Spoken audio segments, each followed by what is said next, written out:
Assalamu alaikum to all my viewers and welcome again. I hope that you all are fine. So viewers, हमने अपने last lecture में बात की थी structuralism school of thought के बारे में और आज हम बात करेंगे अपने नेक्स्ट स्कूल ऑफ थॉट के बारे में। आई होप कि आप मेरी इस वीडियो को एंड तक ज़रूर देखेंगे। So let's start our today's topic.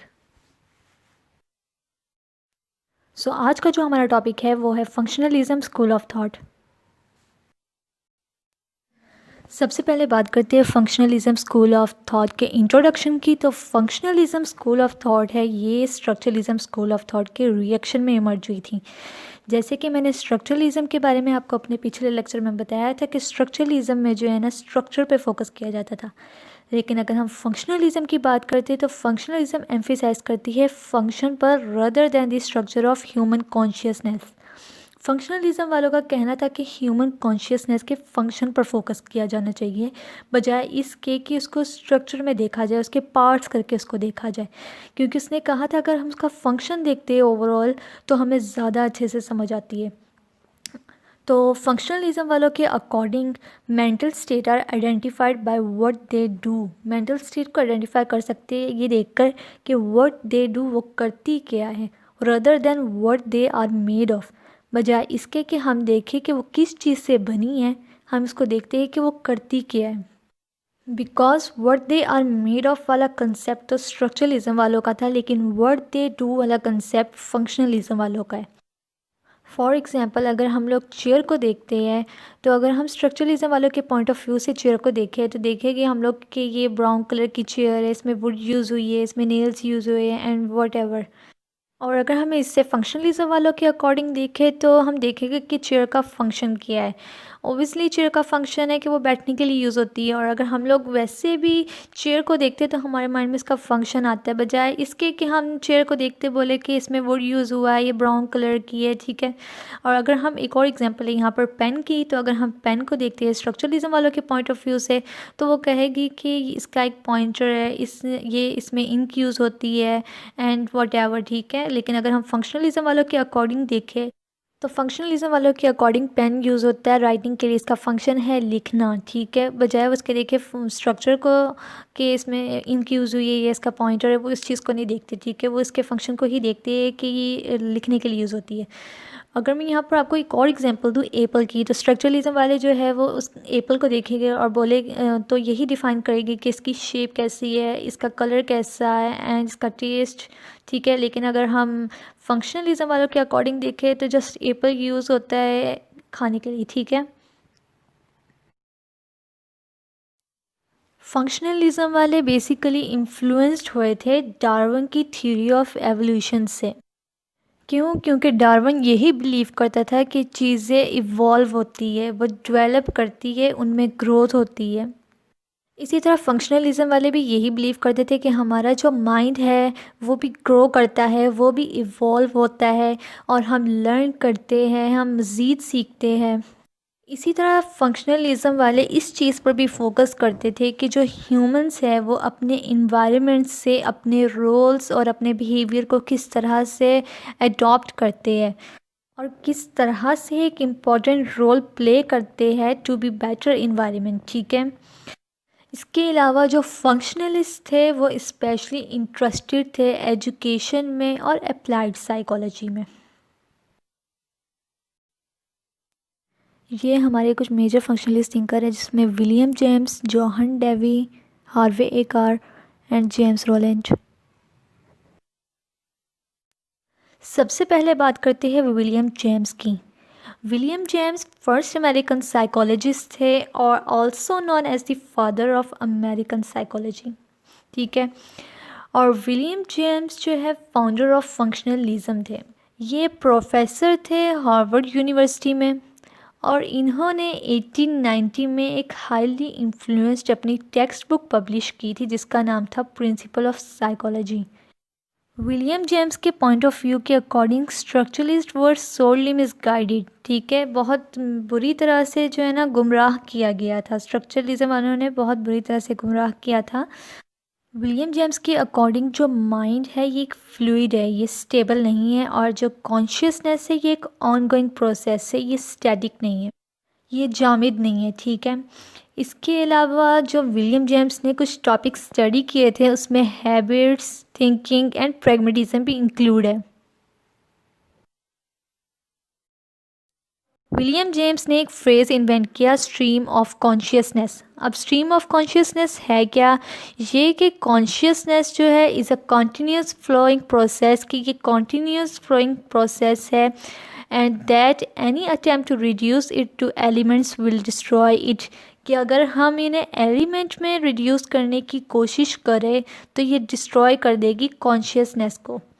इसके अलावा विलियम जेम्स ने कहा था कि कॉन्शियसनेस इज़ ऑलवेज चेंजिंग, कि कॉन्शियसनेस जो है ये हमेशा चेंज होती रहती है। We can never express the same thought और सेंसेशन मोर देन वंस, कि हम अपनी सेम थॉट और सेंसेशन को एक बार से ज़्यादा सेम वे में एक्सप्रेस नहीं कर सकते। इसके अलावा विलियम जेम्स ने डिफ्रेंशिएट किया था कॉन्शियस चॉइस और हैबिट में। अब विलियम जेम्स का बिलीव था कि जो हैबिट है ये एक इनवॉलेंट्री है और नॉन कॉन्शियसनेस है। इनवॉलेंट्री मीन्स ऑटोमेटिक है और नॉन कॉन्शियस जिससे हम अवेयर नहीं होते। फॉर एग्ज़ाम्पल, अब कुछ लोगों की ये हैबिट होती है कि वो बैठे हुए नेल च्यू कर रहे होते हैं। अब ओबियसली वो इनवॉलेंट्री और नॉन कॉन्शियस वे में कर रहे होते हैं जिससे वो अवेयर नहीं होते। तो यही विलियम जेम्स का कहना था कि हैबिट जो है वो इनवॉलेंट्री और नॉन कॉन्शियस है। अब हम बात करते हैं जॉन डेवी की। तो जॉन डेवी एक American philosopher, psychologist and educationist था। इसने स्कूल ऑफ फंक्शनल साइकोलॉजी की इस्टेब्लिशमेंट में एक सिग्निफिकेंट कंट्रीब्यूशन की थी, मतलब एक रिमार्केबल कंट्रीब्यूशन की थी। ये विलियम जेम्स का फॉलोअर था, ये उससे फॉलो करता था। इसने भी सोसाइटी और प्रैग्मेटिज्म पर फोकस किया था। अब प्रैग्मेटिज्म बेसिकली लॉजिकली या किसी चीज़ को प्रैक्टिकली एड्रेस करने को कहते हैं, ठीक है। इसके अलावा जॉन डेवी को फादर ऑफ फिलॉसफी भी कहते हैं और इससे फाउंडर ऑफ फंक्शनल साइकोलॉजी भी कंसीडर किया जाता है। अब 1896 में जॉन डेवी ने द रिफ्लेक्स और कंसेप्ट इन साइकोलॉजी भी पब्लिश किया था। रिफ्लेक्स आर्क कहते किसे? ये होता है connection between sensory stimuli and motor response. इसने रिफ्लेक्स आर्क के 3 एलिमेंट प्रपोज किए थे जिसमें था sensory processes, brain processes and third one is motor response. According to John Dewey, जब भी हम किसी चीज़ को सेंस करते हैं, फॉर एग्ज़ाम्पल कि अगर हमारा हाथ फायर को टच करता है तो जो हमारे सेंस ऑर्गन्स होते हैं वो पहले सेंस करते हैं, फिर वो मैसेज हमारे ब्रेन तक जाता है, देन ब्रेन उसका रिस्पॉन्स थ्रू मसल और ग्लैंड्स हमें वापस देता है। फिर इस तरह हमारा जो कोई भी बिहेवियर होता है वो इन 3 चीज़ों से मिलकर बनता है। इसके अलावा जॉन डेवी ने कहा था कि जो 3 एलिमेंट्स है ये रिलेट करते हैं फंक्शन ऑफ माइंड से rather than the structure of mind. इसके अलावा जॉन डेवी ने बच्चों के एजुकेशन सिलेबस पे भी काम किया था और प्रोग्रेसिव एजुकेशन के लिए भी काफ़ी काम किया था। अब प्रोग्रेसिव एजुकेशन बेसिकली है क्या? वो ये कि जो एम्फिसाइज़ करती है need to learn by doing, मतलब बच्चों का सिलेबस ऐसा होना चाहिए जिसमें वो ज़्यादा से ज़्यादा काम खुद करे। वो बिलीव करता था कि ह्यूमन बीइंग जो है वो लर्न करते हैं through a hand on approach, मतलब बच्चों के सिलेबस में इस तरह के टास्क होने चाहिए कि जो बच्चे हैं वो उन टास्क को सॉल्व करें। जो काम वो अपने हाथों से करते हैं वो उनके माइंड में लाइफ टाइम के लिए, लॉन्ग टर्म मेमोरी में सेव हो जाती है। उनको ज़्यादा मतलब लाइफ टाइम के लिए याद रखते हैं, उसको सीखते हैं, अपने हाथों से करके सीखते हैं। क्योंकि जो काम अपने हाथ से किया जाता है खुद, वो हम जल्दी याद कर लेते हैं, उसे हम जल्दी सीख लेते हैं। अब हम बात करते हैं जेम्स रोलैंड एंजल की, जो कि एक अमेरिकन साइकोलॉजिस्ट भी था और एक एजुकेटर भी था, और ये 1921 टू 1937 के ड्यूरिंग येल यूनिवर्सिटी में प्रेसिडेंट भी रह चुका है। जेम्स रोलैंड जॉन डेवी के थॉट से, इसके काम से बहुत ज़्यादा इन्फ्लुएंस्ड हुआ।